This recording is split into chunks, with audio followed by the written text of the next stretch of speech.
बिस्मिल्लाहिर्रहमानिर्रहीम, अस्सलाम वालेकुम। प्रोग्राम म्यूट वॉइसेस के साथ मैं हूं मोहसिन शेर। नाजरीन, कभी कभी ज़िंदगी की इस दौड़ में, नासमझी की हालत में, कम उम्री की हालत में भागते भागते बच्चों से कुछ ऐसे सीरियस क्राइम्स कमिट हो जाते हैं जिनका खमियाजा उनको सारी ज़िंदगी भुगतना पड़ता है। कानूनी इस्तिलाह में इस ख़ास चीज़ को जुवेनाइल डिलिंक्वेंसी कहते हैं। ये क्या है, क्यों होता है और बच्चा इस साइड पे कैसे जाता है, आज हम इन हकाइक पे पर्दा उठाएंगे।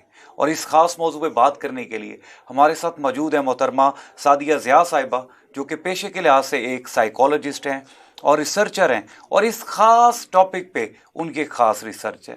आइए उनसे बात करते हैं और उठाते हैं हकाइक से पर्दा। अस्सलाम वालेकुम मैडम। वालेकुम अस्सलाम, अल्लाह का शुक्र। First of all welcome to the show. Thank you so much. सबसे पहले तो आम बंदे को बताएं जो कि घर में बैठे, जो कोई इस चीज़ को ना कभी उसने सुना है ना देखा है, हाँ अखबारों में पढ़ा है, जुवेनाइल डिलिंक्वेंसी होती क्या है? दरअसल लीगल पर्सपेक्टिव में जब एक माइनर या बच्चा जो है वो कोई ऐसा ऑफेंसिव एक्ट कर दे, कोई ऐसा क्राइम कर दे जो कि उसको हम कह सकते हैं कि ये अब एक नॉर्मल बदतमीजी में नहीं आ रहा, अब ये एक जुर्म की उसमें कह सकते हैं कैटेगरी में आ रहा है, तो इसको हम कहेंगे जुवेनाइल डेलिंक्वेंसी।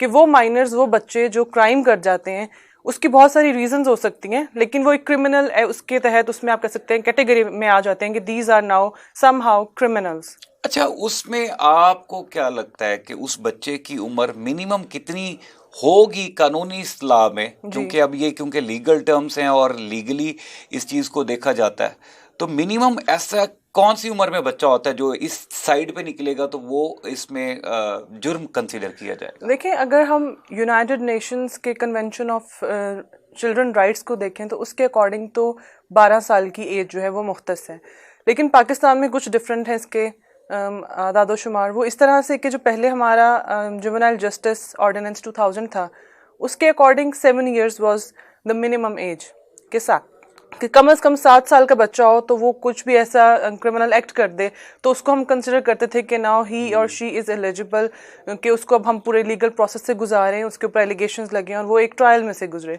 लेकिन अब जो इसकी एक रिवीजन हुई है 2018 में, जिसे हम जुवेनाइल जस्टिस सिस्टम एक्ट 2018 कहते हैं, उसके अकॉर्डिंग सेक्शन 2 को ज़रा मॉडिफाई करके उसकी एज लिमिट को 10 तक इंक्रीज किया गया।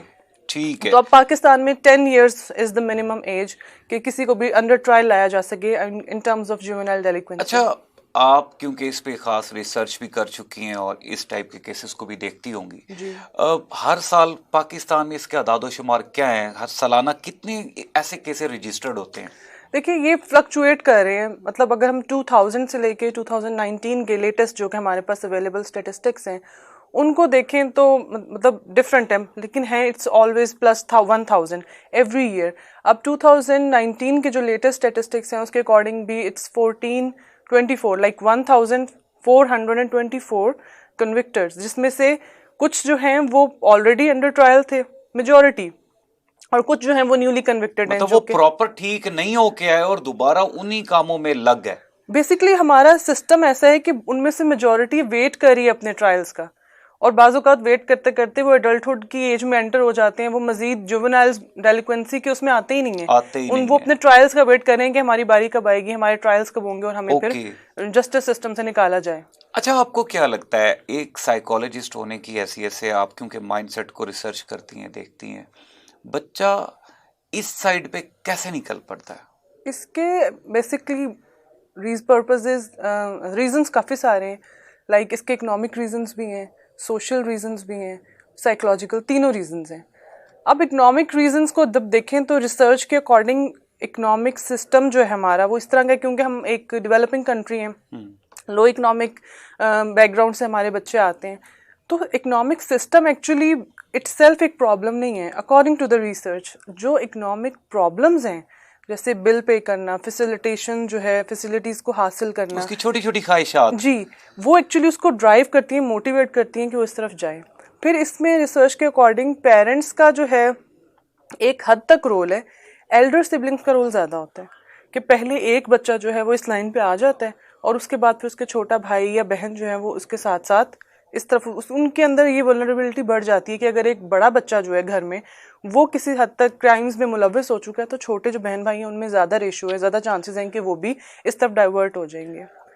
अच्छा, आप ये बताएं कि ड्रग एडिक्शन जो कि एक बहुत मुअम्मा है हमारी सोसाइटी का, इससे ड्रग एडिक्शन से बच्चा किस तरीके से सीरियस क्राइम में मोल्ड हो जाता है? देखिए, ड्रग एडिक्शन में सबसे मेन रीजन जो है कि पहले तो वो जब वो एक एडिक्ट बन चुका है जी। तो अब उसकी तो वो नीड बन गई है हाँ, ड्रग्स की तरफ जाना, उसको करना है जी। और हमारे यहाँ बच्चे जो है वो इतनी यंग एज में इंडिपेंडेंट नहीं होते कि वो अपनी उस नीड्स के लिए उनके पास रिसोर्सेज भी हों। ऐसे ही है। तो डेफिनेटली उन रिसोर्सेज को अप्रोच करने के लिए, उन पैसों के लिए, ड्रग्स को अवेल करने के लिए, अटेन करने के लिए फिर ऐसे क्राइम्स वो करते हैं। ओके। अच्छा, आपके ख्याल में अब मीडिया वर्ल्ड है, सोशल मीडिया स्ट्रीम्स हैं, लोग बहुत ज़्यादा सोशल मीडिया को लेके सीरियस हुए हैं, बल्कि लोग कमा भी रहे हैं, अर्न भी कर रहे हैं। सोशल मीडिया हो या एजुकेशनल सेटअप्स हैं, ये आपके ख्याल में इस टाइप की चीज़ों को कम करने में कैसे अपना रोल अदा कर सकते हैं? देखिए, यहाँ पे साइकोलॉजिकल रीजंस आ जाते हैं, जैसे कि कुछ एक डिसऑर्डर है, अगर साइकोलॉजी की बात करें, कंडक्ट डिसऑर्डर, जो चिल्ड्रन में भी होता है, एडोलेसेंट्स में भी होता है। अब कंडक्ट डिसऑर्डर में क्या होता है कि एक बच्चे का अपने कंडक्ट के ऊपर, अपने बिहेवियर के ऊपर कंट्रोल नहीं है। जब उसका कंट्रोल नहीं है तो वो कुछ भी एक्ट कर सकता है, जो क्राइम की जद में भी आ सकता है। तो वो इस डिसऑर्डर जो है, इसको अंडरस्टैंड करने की बड़ी एक हमारे पेरेंट्स को पता नहीं होता। यूजुअली हम कहते हैं ये बदतमीज़ है, टीचर पकड़ के मार देते हैं। अगर स्कूल में काफ़ी हार्श माहौल है, मारपीट की जाती है, बच्चा ऑलरेडी कंडक्ट डिसऑर्डर के सिम्टम्स में से गुजर रहा है और उसके पर मजीद मारपीट होती है, तो वो क्या होता है, वो रिबेलियस हो जाता है, वो स्कूल जाना छोड़ देता है, वो और रास्ते तलाश करता है कि इस चीज़ को अवॉइड करके कहीं और पे अपना एग्रेशन जो है वो कहीं और उसको कह सकते हैं अप्लाई करे। तो ये एक रीज़न है कि हमारे यहाँ जो बच्चे हैं वो स्कूल से भाग जाते हैं। स्कूल एजुकेशन सिस्टम इतना रेस्टोरेटिव नहीं होता, फ्रेंडली नहीं होता। फिर सोशल मीडिया पे जो वायलेंस है या हमारी ऑनलाइन गेमिंग्स में जो एक एग्रेशन है, वो क्या करता है, उसकी उस एबिलिटी को मज़ीद बूस्ट देता है कि उसका एग्रेशन मज़ीद आउट ऑफ कंट्रोल हो जाए। तो उन गेमिंग्स में से, सोशल मीडिया में से या इस किस्म की वायलेंट मूवीज़ या एक्ट्स देखने के बाद वो समहाउ ही और शी कैन जस्टिफाइड कि ये तो नज़र आ रहा है, इट मीन्स इट्स नॉर्मल, कि वो डिसाइड नहीं कर पाता कि वो जो देख रहा है तो इज़ इट राइट और इज़ इट रॉन्ग। बल्कि पास्ट में एक काउंसलिंग केस मेरे पास आया था, काउंसलर ने एक हैसियत से जी। लिटरली एक बच्चा जिसने मेरे साथ लिटरली शेयर किया कि सर मैं अपना एग्रेशन को कंट्रोल नहीं कर पाता और मैं जान करके लड़ाई करता हूँ क्योंकि मुझे एग्रेशन निकालना होता। एग्जैक्टली। और मेरे उसकी हैपनिंग्स कुछ और थी, एग्रेशन कोई और था, लेकिन वो जान करके सिचुएशन क्रिएट कर देता था और लड़ाई कर देता था। हाँ जी। और ऐसी सिचुएशन में बच्चे फिर बहुत से चीज़ों से आगे निकल जाते हैं। तो बेसिकली ज़रूरत हमें ऐसी ही इंटरवेंशंस की है जो उनका ये जो एग्रेशन है उनको निकालने के लिए पॉजिटिव एक्टिविटीज़ दें उनको, जहाँ पे वो एग्रेशन भी निकालें अपना और समहाउ प्रोडक्टिव भी हो। अच्छा, आपके ख्याल में एक फैमिली का अपने बच्चों को लेते हुए या अपनी फैमिली के बच्चों को दूसरे बच्चों को लेते हुए क्या रोल बनता है ताकि बच्चा सेफ हो सके, इस साइड पे ना जा सके? देखिए, जब हम सोशल एस्पेक्ट की बात करते हैं इस टर्म में, तो सबसे पहले सोसाइटी में जो एक बेसिक सोशल एनवायरनमेंट है वो फैमिली का ही होता है। अब हमारे यहाँ क्योंकि बढ़ते केसेस हर साल आ रहे हैं जिसमें ब्रोकन फैमिलीज हैं। अब ब्रोकन फैमिलीज में सिंगल पेरेंटिंग भी आ जाती है, पेरेंट्स की डेथ हो चुकी है, विडोज हैं या इस तरह के तमाम सिचुएशन या सेपरेशन, डिवोर्स, ये तमाम चीज़ें। इसमें समहाउ जो बच्चा है ना वो अपने आप को ब्लेम करता है, ठीक है, कि शायद I am the reason behind what has happened to my family. तो इसमें उसके अंदर ज्यादा एक वल्नरेबिलिटी पैदा हो जाती है कि वो इस तरफ जा सकता है, वो ज्यादा प्रोन हो जाता है टू गोइंग टूवर्ड्स क्राइम और कमिटिंग क्राइम। उसका रीज़न ये है कि वो समहाउ डिप्रेस्ड हो जाता है, वो ओवर थिंकिंग में चला जाता है, एंग्जाइटी में चला जाता है, which can lead to aggression, और वो एग्रेशन उसने कहीं ना कहीं एक्सप्रेस तो फिर करना है। ऐसे ही है। तो ये रीज़न है कि हमारी फैमिली सिस्टम जो है वो क्योंकि इंटैक्ट नहीं है, मजीद हर साल एक डिफरेंट वेरिएशन आ रही है स्टेटिस्टिक्स में जी। तो वो एक चाइल्ड की जो चाइल्ड रियरिंग जो है ना उसमें बड़ा एक उसका इम्पैक्ट आ जाता है।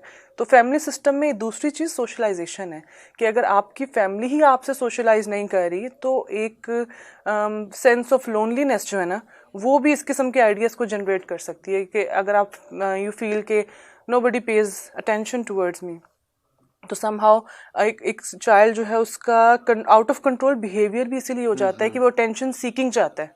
अच्छा, एक बच्चा अनइंटेंशनली इंटेंशनली हो गया अब उसे क्राइम, अब वो इस प्रॉब्लम से गुजर रहा है, जी, उसके लीगल राइट्स क्या हैं आपके ख्याल में? क्योंकि जो हमारे कानून उसको देता जी हमारे जस्टिस सिस्टम के अकॉर्डिंग तो उसके राइट्स में सबसे पहले ये है कि विद इन 24 आवर्स उसको लीगल असिस्टेंस दी जाए स्टेट के एक्सपेंसेस पे। ओके, ठीक है, दूसरा, उसको आप एक सेपरेट रिहेबिलिटेशन सेंटर प्रोवाइड करें स्पेशली फॉर गर्ल्स, ठीक कि है, अगर कोई बच्ची है जिससे क्राइम हो गया है तो उसकी इन्वेस्टिगेशन जो है वो मेल ऑफिसर ना करे, ठीक है, मेल ऑफिसर की उसमें सुपरविजन में उसको ना भेजा जाए बल्कि उसको रिहेबिलिटेशन सेंटर में भेजा जाए। ठीक है, दूसरा ये कि उनको एडल्ट्स की जेल से और एडल्ट्स के जो थाना वाला हमारा सिस्टम, पुलिस स्टेशन, उनसे सेपरेट रखा जाए, उनको उनके साथ मिक्स करके ना हम रखा मिल जाए, मिला के ना रखा ऐसे जाए। ही है। तो बेसिक राइट्स तो ये हैं इनके।